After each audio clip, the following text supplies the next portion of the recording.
कष्ट सोसले. सगळ्या आया बायांनो, सगळ्या राज्यातल्या, सगळ्या प्रांतातल्या, सगळ्या समूहातल्या, सगळ्या वर्गातल्या सगळ्या आया बायांनी ध्यानात ठेवलं पाहिजे. काय?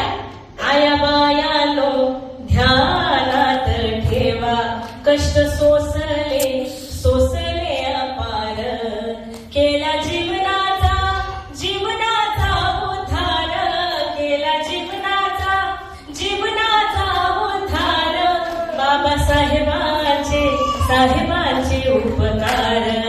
आया बायांनो ध्यानात ठेवा. पुरुषांच्या बरोबरीनं बाई